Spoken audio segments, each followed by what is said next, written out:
Que Dieu vous bénisse tous. Amen. Avec une grande joie, je salue chaque frère et chaque soeur dans le nom précieux de Jésus-Christ. Amen.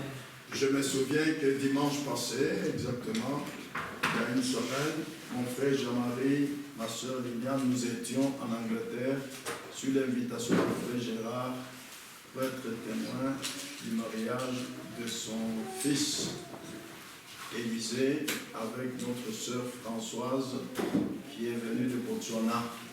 Nous avons été témoins de ce mariage, mais aujourd'hui, dimanche passé, nous étions à Derby, en communion avec l'assemblée de Derby, et ils nous ont tous salués dans le nom glorieux de Jésus-Christ. Amen. Amen. Amen. Inclinons la tête pour la prière. Notre Père céleste, Dieu très saint, je te loue, je te glorifie d'avoir accordé à chaque frère et à chaque sœur une bonne santé physique et spirituelle, la paix du cœur quand ils ont quitté leur lit ce matin. C'est ainsi qu'ils ont pu quitter leur maison pour venir dans ta maison, pour être dans ta présence, car tu as dit que là où 2 ou 3 sont assemblés en mon nom, je suis parmi eux. C'est la vérité, Seigneur. Tu es parmi nous. Notre désir, c'est de nous approcher de toi. Amen. Quand ta parole sera lui prêchée, fais descendre l'onction du Saint-Esprit sur tout l'auditoire, sur ton serviteur, de manière à ce que, ayant une compréhension spirituelle de la parole qui sera prêchée, étant en communion intime avec Dieu, avec le Saint-Esprit, nous puissions tous être édifiés et tous être bénis. Amen. Je te le demande avec foi, dans le nom glorieux et tout-puissant de Jésus-Christ. Amen. Amen. Je vous invite à vous lever.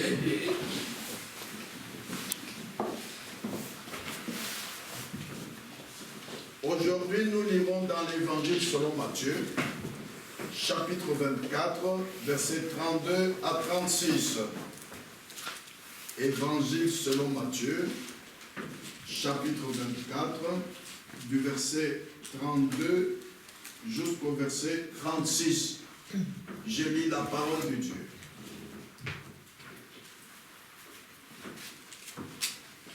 Instruisez-vous par une comparaison tirée du figuier. Dès que ses branches deviennent tendres et que les feuilles poussent, vous connaissez que l'été est proche. De même, quand vous verrez toutes ces choses, sachez que le Fils de l'homme est proche à la porte. Je vous le dis en vérité, cette génération ne passera point, que tout cela n'arrive. Le ciel et la terre passeront, mais mes paroles ne passeront point. Pour ce qui est du jour et de l'heure, personne ne le sait, ni les anges des cieux, ni le Fils, mais le Père seul. Amen. Amen. Que Dieu ajoute ses bénédictions à la lecture de sa parole. Amen. Amen. Asseyez-vous, je vous en prie.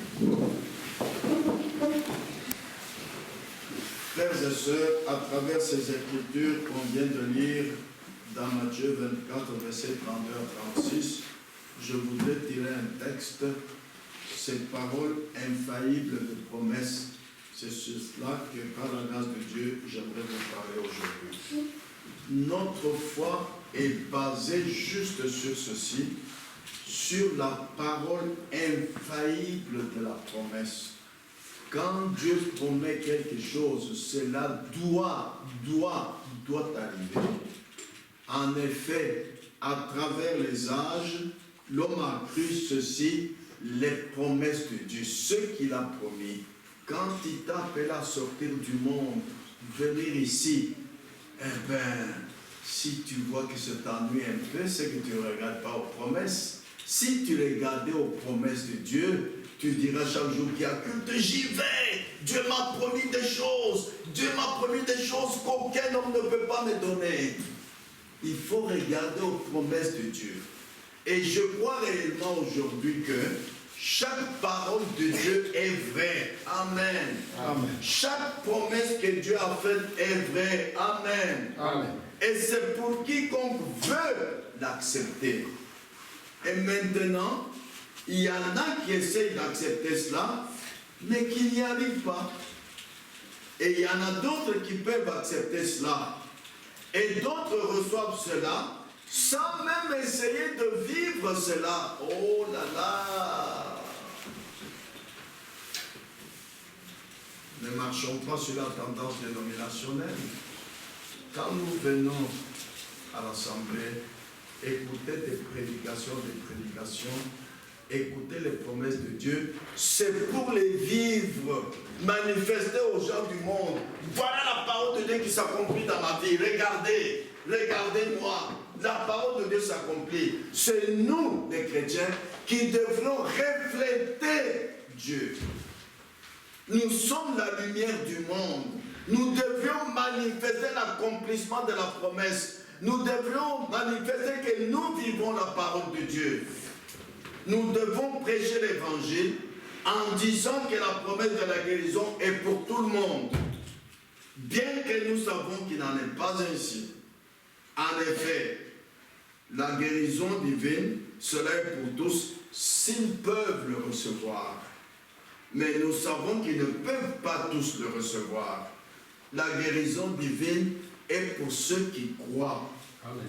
Et vous ne pouvez croire que s'il y a quelque chose en vous pour vous faire croire. Ah! Je peux vous donner un exemple dans la Bible. La femme qui perdait le sang et qui a touché le vêtement de Jésus, sa foi, sans être enseigné là-dessus, qui lui avait enseigné que si vous êtes malade, allez toucher le vêtement de Jésus? Aucune église n'avait parlé de ça, aucun prédicateur. Alors, la femme qui perdait le sang, quand elle a fait, Jésus lui dit, ta foi t'a sauvé, ta foi t'a guéri. D'où venait cette foi? Dans son cœur. Voilà où beaucoup de gens sont défaillants.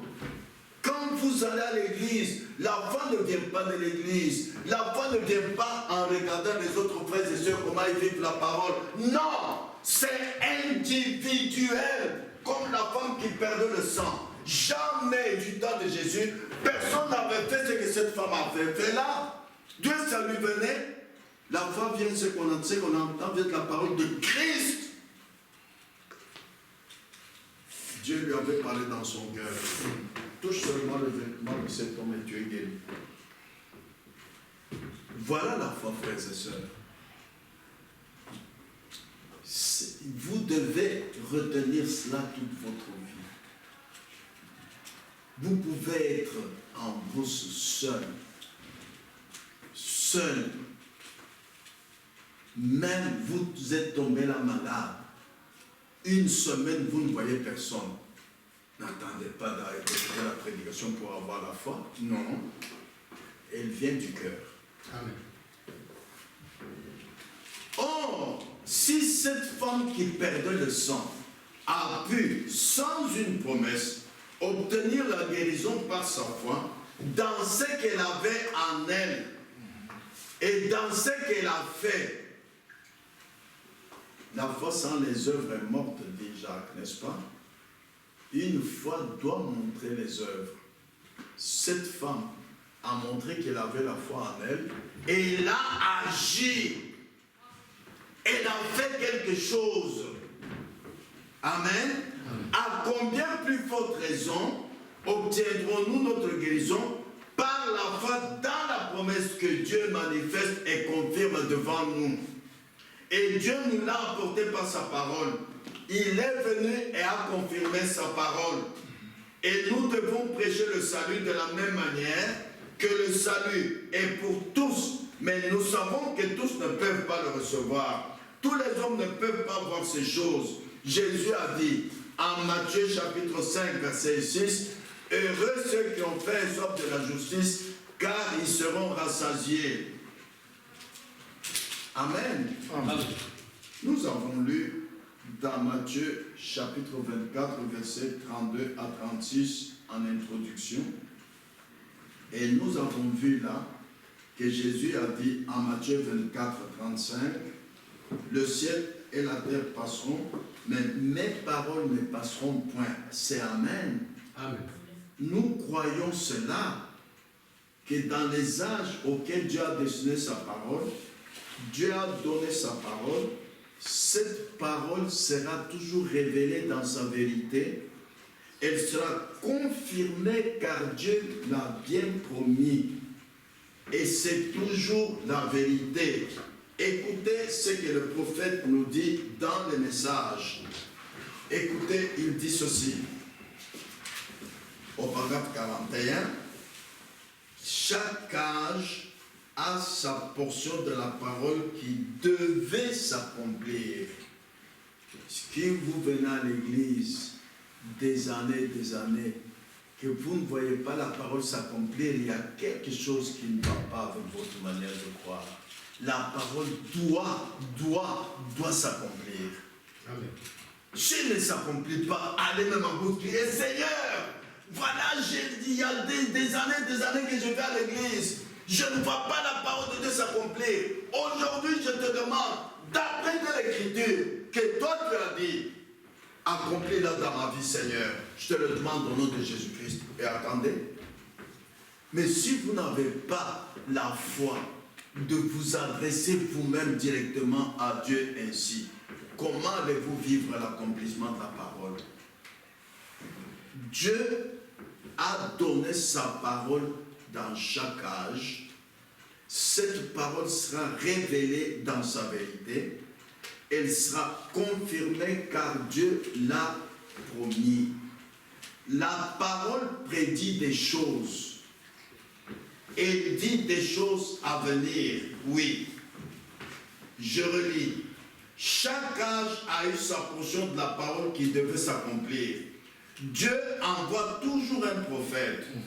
La parole vient au prophète. La parole écrite. Elle discerne les pensées du cœur. L'avez-vous déjà constaté? Même vous-même, quand vous êtes assis là, quand la parole est prêchée, votre cœur vous condamne. Vous voyez ce que vous avez fait hier là. Vous entendez maintenant, c'est prêché. Ah!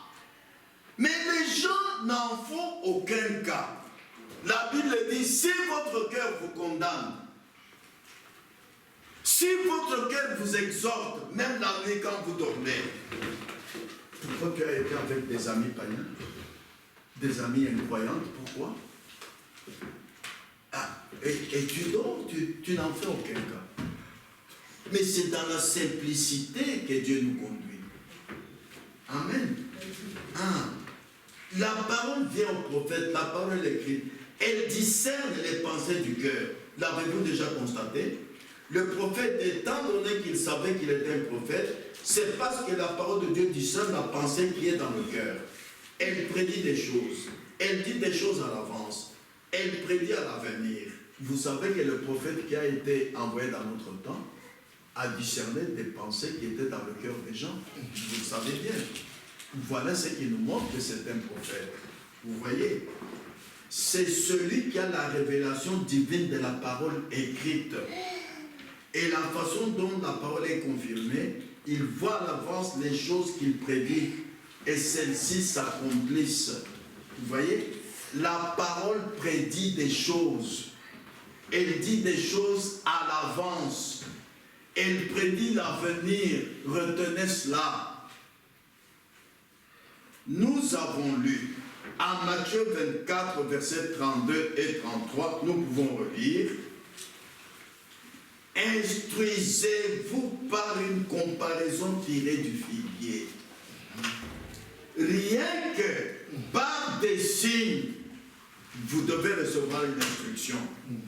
Prenez l'exemple dans la vie de tous les jours, parce que Jésus a dit, si vous ne croyez pas quand je vous ai parlé de choses terrestres, comment croirez-vous quand je vous parle de choses célestes?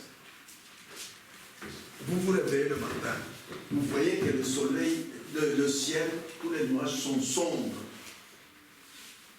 Vous allez dire, bon, on le voit. Non, non, non, non. Ça vous donne une instruction qu'il va pleuvoir. Alors, mon parapluie. Voilà l'instruction que vous avez reçue. Mais la parole de Dieu que nous entendons, c'est la même chose. Il y a des signes qui vous donnent des instructions. Vous devez tenir compte de cela et vous préparer en conséquence. Comme quand vous devez sortir de chez vous, vous voyez qu'il va pleuvoir. Vous prenez votre imperméable, vous prenez votre parapluie, vous vous préparez en conséquence. C'est ainsi que Jésus a dit, instruisez-vous par une comparaison tirée du figuier. Je vais en parler dans quelques instants. Dès que ces branches deviennent tendres et que les feuilles poussent, vous connaissez qu'elle était proche. De même, quand vous verrez toutes ces choses, je vais en parler dans quelques instants, toutes ces choses, tous ces signes, sachez que le Fils de l'homme est proche à la porte. Amen. Frères et sœurs, Jésus parle ici des signes qui montrent et instruisent sur les choses qui vont arriver dans l'avenir. Quand vous voulez sortir et que vous voyez le ciel, les nuages sombres, nombreux, vous ne savez pas à quelle heure la pluie va tomber, mais vous dites, la pluie va tomber, peut-être dans 1 heure, peut-être dans 2 heures, peut-être dans 30 minutes, peut-être dans 5 minutes. Mais moi, en conséquence, je prends mon parapluie, je prends mon imperméable. C'est la même chose dans les choses spirituelles. Nous voyons que Dieu a toujours traité avec les gens par des signes et des prodiges. Prenons au commencement, au temps de Noé. Parce que Jésus a dit, ce qui arriva du temps de Noé arrivera pareillement à l'avènement du Fils de l'homme. C'est dans ce temps-ci. Nous lisons ce qui était arrivé du temps de Noé en Genèse 9, versets 11 à 17. Lisons. Genèse chapitre 9, versets 11 à 17. Je lis. J'établis mon alliance avec vous. Aucune chair ne sera plus exterminée par les eaux du déluge, et il n'y aura plus de déluge pour détruire la terre. Au verset 8, c'est écrit, Dieu parla encore à Noé, à ses fils avec lui, en disant, voici j'établis mon alliance avec vous, avec votre postérité après vous. Verset 12. Et Dieu dit, c'est ici le signe de l'alliance que j'établis entre moi et vous, et tous les êtres vivants qui sont avec vous, pour les générations à toujours. J'ai placé mon arc dans la nuit, et il servira de signe d'alliance entre moi et la terre. Quand j'aurai rassemblé des nuages au-dessus de la terre, l'arc paraîtra dans la nuit, et je me souviendrai de mon alliance entre moi et vous, et tous les êtres vivants et de toute chair, et les eaux ne deviendront plus un déluge pour détruire toute la chair. Vous voyez? L'arc sera dans la nuit, et je le regarderai pour me souvenir de l'alliance perpétuelle entre Dieu et tous les êtres vivants, de toute chair qui est sur la terre. Et Dieu dit à Noé, tel est le signe de l'alliance que j'ai fait entre moi et toute la chair qui est sur la terre. Quel est ce signe? L'arc-en-ciel. Si quelqu'un vous dit en rigolant, oh attention, le déluge va encore tomber, tu vas dire, non, stop, il y a un signe. Dieu a donné un signe et Dieu ne ment point. L'arc-en-ciel. N'est-ce pas, vous allez dire ça? Mais vous êtes certain? Parce que Dieu l'a dit, Dieu l'a promis. Nous venons de les lire, retenez ces versets. L'arc-en-ciel que vous voyez tous les jours, ce n'est pas seulement les belles couleurs qui sont là-dedans qui doivent vous plaire, c'est une instruction que Dieu a donnée dans sa promesse faite à Noé. Faites à toute la race humaine que plus jamais je ne détruirai la race humaine par les eaux. C'est une promesse que Dieu a faite. Et nous avons un signe qui confirme cela. Amen. Amen. Dieu a promis des signes des derniers jours. Dieu ne peut pas changer son principe. Il parle toujours aux gens à travers son prophète. La parole de Dieu vient au prophète. Noé était prophète. Dieu n'avait pas dit à une église qu'il n'y aura plus de déluge, vous verrez l'arc-en-ciel. Non, il a dit à Noé. Et Noé était prophète. C'est lui, Noé, qui avait reçu le message de son temps. Le déluge va tomber sur la terre. Et les gens n'ont pas voulu croire. Et ils sont tous morts dans les eaux du déluge. Dieu ne peut pas changer son principe. La parole de Dieu vient toujours au prophète. Ainsi, écoutez ce prophète-là. ne raisonnez jamais avec la parole de Dieu. N'écoutez pas ce qu'on parle dans les autres églises, ce que les gens disent. Non, écoutez le prophète de votre temps. Si cela n'arrive pas, ce qu'il dit, alors ne l'écoutez pas. Mais cela doit arriver chaque fois. Dieu ne peut pas faillir. Un prophète, c'est celui qui a la révélation divine de la parole écrite. Jean 1,1 dit, au commencement était la parole était avec Dieu, la parole était Dieu. Mais au commencement, avant que ce soit une parole, c'était quoi? C'était une pensée. Dieu n'a pas de commencement. Avant qu'il n'aille parler, avant qu'aucune parole ne soit sortie de sa bouche, il y avait une pensée. Amen. Ah. C'est pourquoi nous lisons dans Romains 11, versets 33 et 34. Je n'ai pas inventé cela, c'est biblique, c'est la Bible qui le dit. Romains 11, versets 33 et 34. Ô profondeur de la richesse, de la sagesse et de la science de Dieu, que ses jugements sont insondables et ses voies incompréhensibles, car qui a connu la pensée du Seigneur ou qui a été son conseiller? Quand il n'avait pas encore parlé, qui connaissait la pensée de Dieu? Maintenant, écoutez dans 1 Corinthiens chapitre 2, verset 16. Car qui a connu la pensée du Seigneur pour l'instruire? Oh, nous avons la pensée de Christ. Nous, là, c'est qui? Ce sont les 7 étoiles qui étaient dans la main droite de Dieu.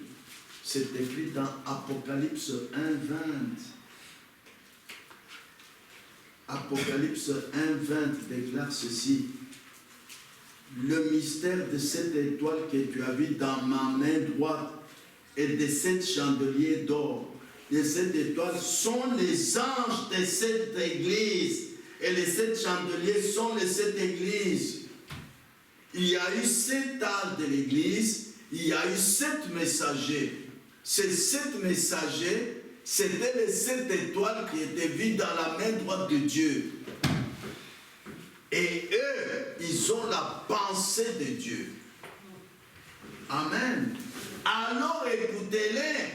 Aucune église n'a la pensée de Dieu. Aucun ministère d'Éphésiens 4:11 n'a la pensée de Dieu. Alors écoutez le prophète de votre temps. Ce qui arriva du temps de Noé arrivera de même au jour du Fils de l'homme. La raison pour laquelle les gens du temps de Noé ne sont pas entrés dans l'arche et ils périrent, vous connaissez cette raison? C'est parce que ils ne reconnurent ni le message ni le messager. Il y a eu un messager, Noé. Le déluge va tomber. Dieu m'a dit de construire l'arche. Venez entrer dans l'arche. Le message était si simple et c'était gratuit. Il ne fallait pas payer pour entrer dans l'arche. Le message n'était pas compliqué. Le message n'est jamais compliqué. Mais les gens du temps de Noé n'ont pas reconnu le message de leur temps et ils n'ont pas reconnu le messager de leur temps. Voilà ce qui arrive encore dans notre temps. Peu importe à quelle église vous appartenez, peu importe ce que vous faites, si vous ne reconnaissez pas le message et le messager, vous périrez. Vous serez dans la grande tribulation avec les gens du monde.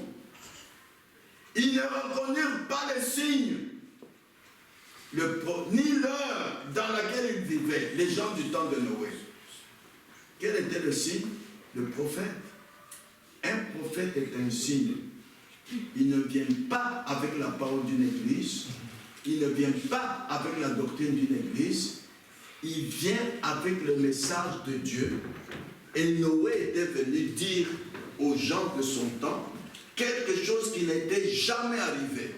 Il n'avait jamais plu. Aucune goutte de pluie n'était jamais tombée sur terre. C'était la première fois. Alors ils ont douté. Mais qui est Dieu? Dieu est celui qui accomplit ce qu'un homme ne peut pas faire et n'a jamais fait.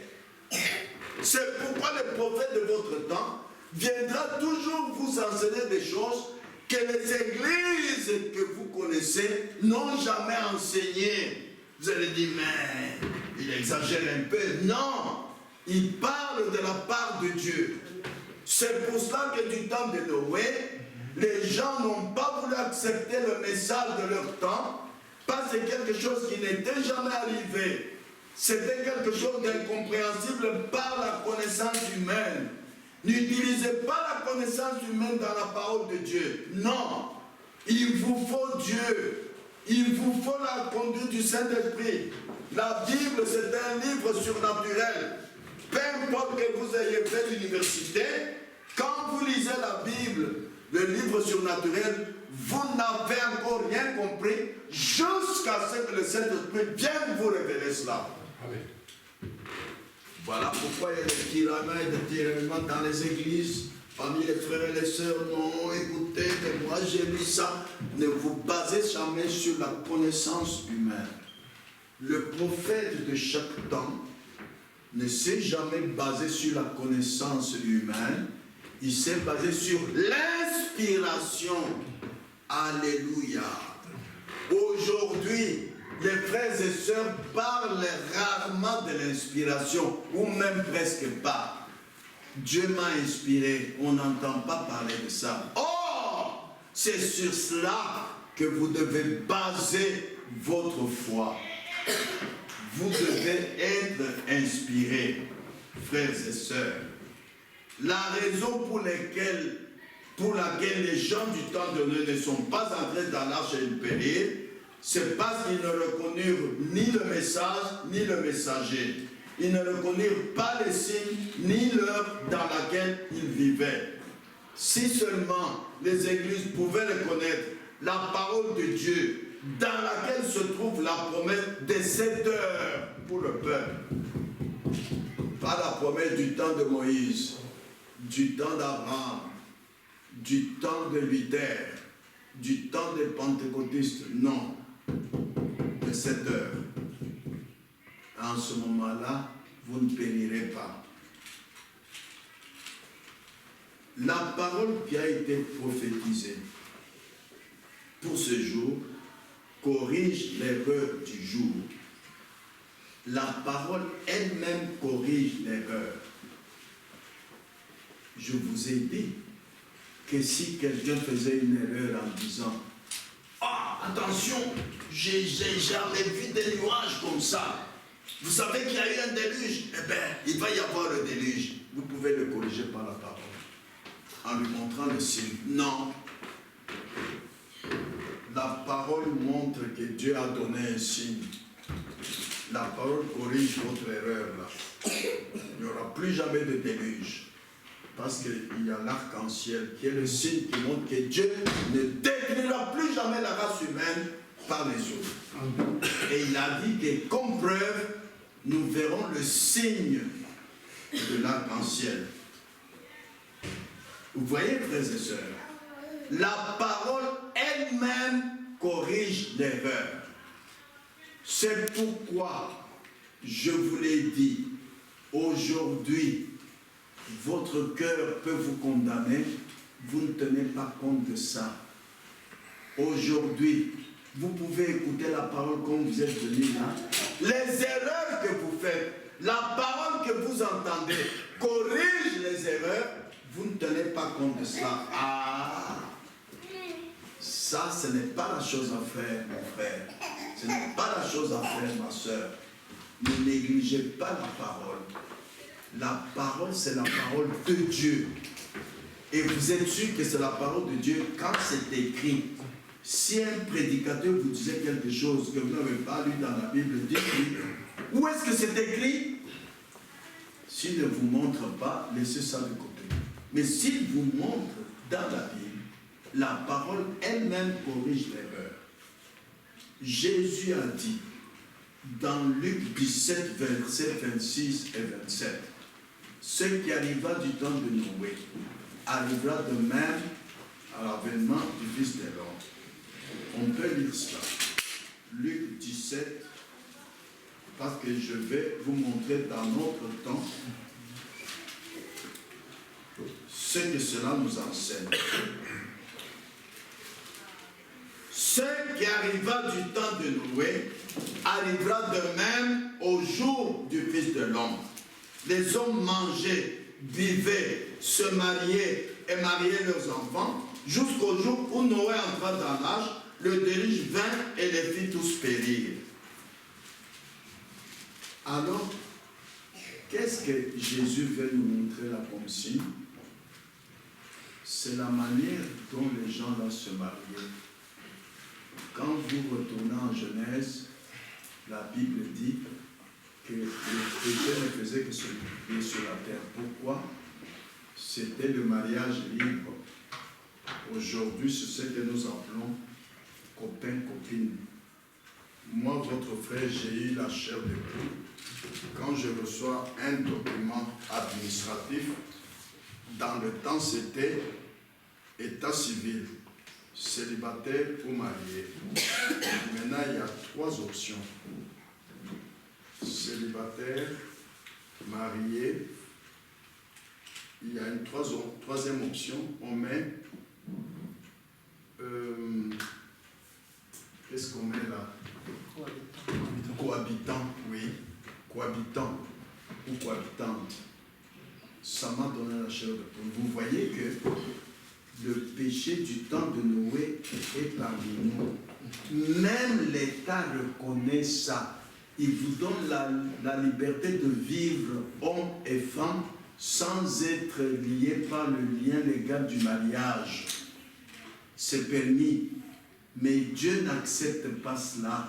Quand vous voyez cela, c'est un signe que ce qui est arrivé du temps de Noé arrive maintenant dans notre temps. Vous voyez? Ah! Maintenant, Jésus a dit aussi, en Luc 17, 28, ce qui arriva du temps de l'autre arrivera pareillement dans notre temps. Au temps de l'autre, à Sodome, il y avait l'homosexualité. Homme vit avec un homme, une femme vit avec une autre femme, et ils disent qu'ils sont mariés. Mais quand vous regardez bien, l'homosexualité ne fait qu'augmenter. Quand vous regardez maintenant les couples à la télévision, c'est hommes et femmes, hommes et hommes, femmes et femmes. Pourquoi? Ils ont réclamé que si l'État accepte qu'un homme se marie à un homme, une femme se marie à une femme, et bien que cela soit présenté à la télévision, qu'il n'y ait pas que le couple de hommes et femmes. Non. C'est comme les femmes ont réclamé leurs droits. Comment est-ce qu'au travail on ne voit que des hommes? Même conduire un tram, il n'y a que les hommes. Pourquoi les femmes peuvent aussi? Maintenant les femmes conduisent les trams. Vous avez déjà remarqué? Ce sont les femmes qui ont réclamé ça, leurs droits de femmes. Et bien pour l'homosexualité, ces couples-là ont réclamé aussi leurs droits. Maintenant, là où vous voyez des couples, même dans une pièce de théâtre, même à la télévision, vous verrez hommes et hommes, femmes et femmes, hommes et femmes. L'homosexualité ne fait que monter. Pour ça, Jésus a dit, instruisez-vous par ces signes-là. Que cela doit vous donner instruction, que Jésus revient bientôt. Si Jésus revient bientôt, qu'est-ce que je dois faire? Je dois me préparer. Parce que personne ne connaît ni le jour ni l'heure. Quand je vois des signes apparaître, Jésus peut revenir même cette nuit. Je dois être prêt. Voilà ce que cela nous enseigne, frères et sœurs. Il est temps de regarder aux signes. nous voyons les signes de notre temps être manifestés aujourd'hui, qui nous indiquent l'accomplissement de Matthieu 24, 37 à 42. Lisons Matthieu 24, 37 à 42. La Bible dit ceci.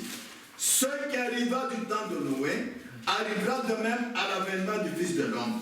Car dans les jours qui précédèrent le déluge, les hommes mangeaient et buvaient, se mariaient leurs enfants, jusqu'au jour où Noé entra dans l'arche. Et ils ne se doutèrent de rien. Voilà ce que vous ne devez pas faire. Quand vous voyez ces signes-là, réveillez-vous, dites, ah, quelque chose va arriver. Ils ne se doutèrent de rien, jusqu'à ce que le déluge vint et les emporta tous. Il en sera de même à l'avènement du Fils de l'homme. Alors, de deux hommes qui sont dans un champ, l'un sera pris et l'autre laissé. De deux femmes qui naîtront à la mer, l'une sera prise et l'autre laissée. Veillez donc, puisque vous ne savez pas quel jour votre Seigneur viendra.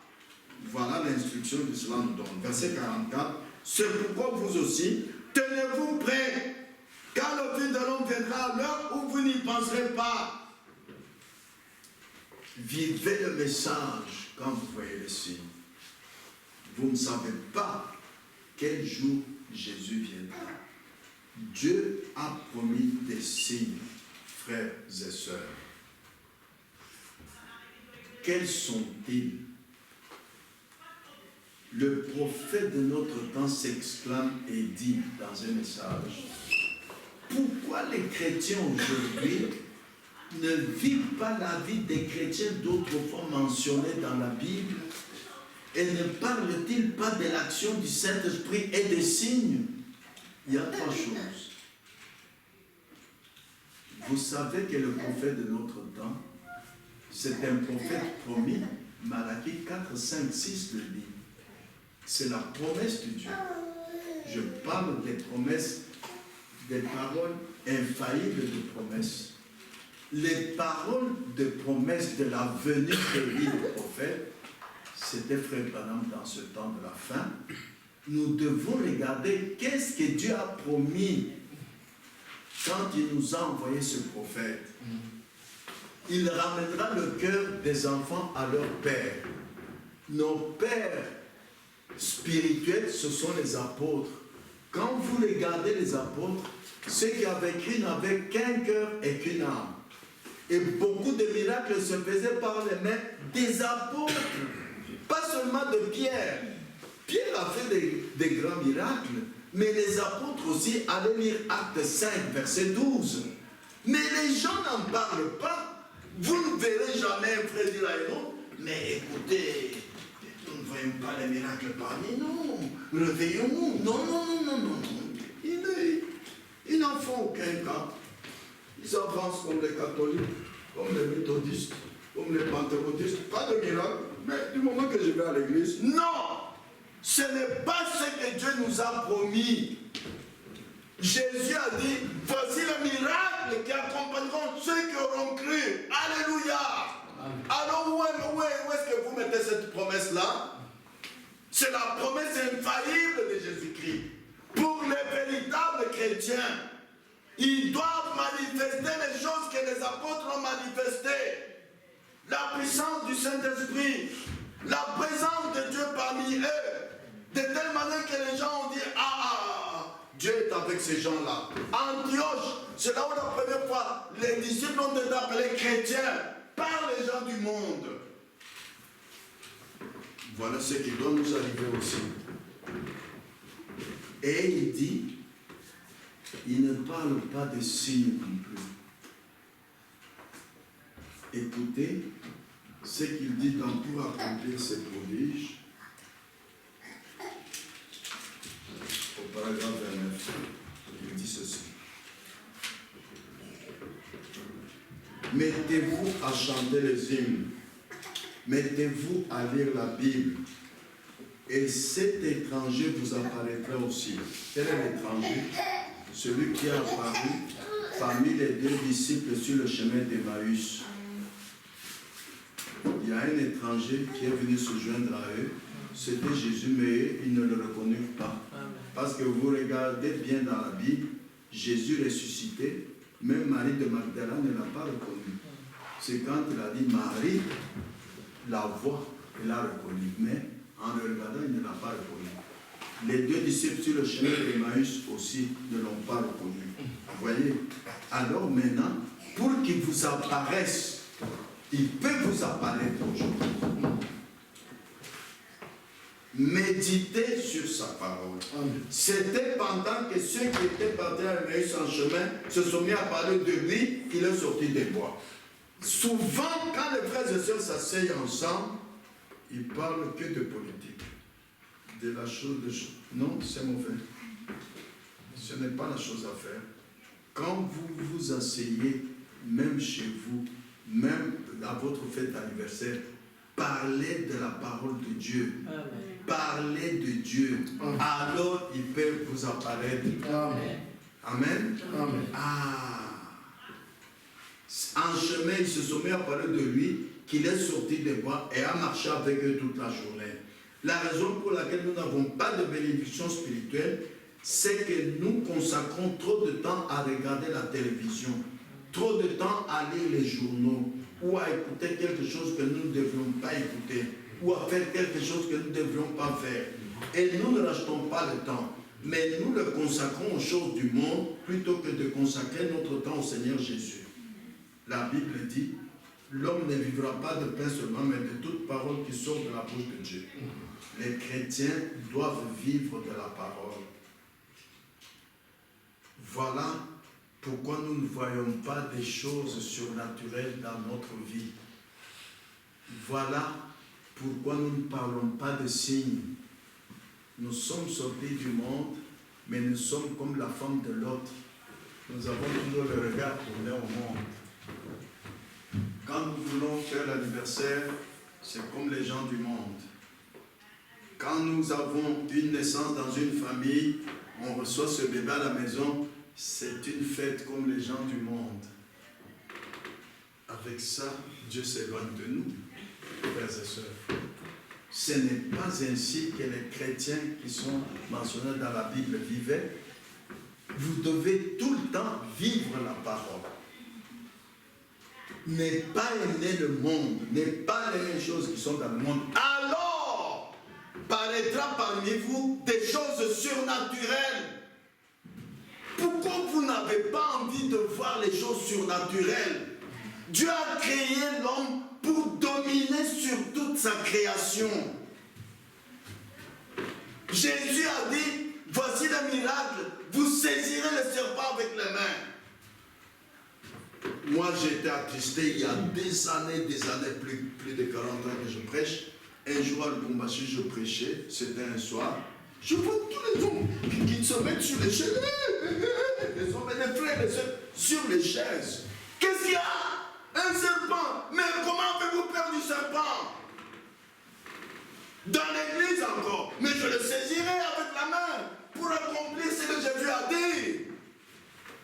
Vous voyez ce que sont les frères et les sœurs aujourd'hui. Un serpent dans l'église, il fuit. Ils se mettent encore sur les chaises. Cela montre que nous ne voulons pas vivre les promesses de Dieu. Or, les promesses de Dieu, c'est ce que nous sommes en train de voir, sont infaillibles, frères et sœurs. Écoutez encore ce qu'il dit ici, dans le signe de ce temps. Ce sont des bonnes choses. J'ai voulu vous les lire comme le prophète les a dit, pour que cela puisse vous réveiller un tout petit peu, parce que Jésus revient bientôt. Il dit ceci. Ô Dieu, fais de nous des chrétiens, fais de notre nature celle des chrétiens, Seigneur. Pas juste quelque chose qui simule en disant, je suis membre de telle église, mais fais de nous des chrétiens dans le cœur. Plante ta parole et ton amour dans nos cœurs, Seigneur, afin que nous puissions l'être et présenter au monde une manifestation du christianisme. Amen. Et de l'amour divin. Alléluia. Il y en a peut-être ici qui ne savent rien de plus qu'adhérer à une église. Ils n'ont jamais vu quelque chose de réel. Si je demandais ici, qui a déjà vu quelque chose de surnaturel? Tout le monde va maintenant regarder par terre. Mais c'est une honte, frères et sœurs. Les choses surnaturelles sont sur pour nous depuis que vous avez cru. Si vous n'avez jamais vu quelque chose de surnaturel, il y a quelque chose qui ne va pas avec votre foi. Vous devez être différent des gens du monde. Vous devez entrer en contact avec des choses surnaturelles. Amen. Amen. Dieu doit faire dans votre vie des choses surnaturelles. Manifester la puissance du Saint-Esprit. C'est ça le christianisme. Lisez bien dans les actes des apôtres. Pourquoi est-ce qu'on ne voit pas ces choses-là aujourd'hui? Réveillez-vous. Nous allons arriver maintenant aussi. Frères et sœurs, écoutez ce qu'il dit. Il dit, dans la dislocation du monde, et maintenant on passe aussi, pour aller à la fin, il dit ceci dans la dislocation du monde, il dit,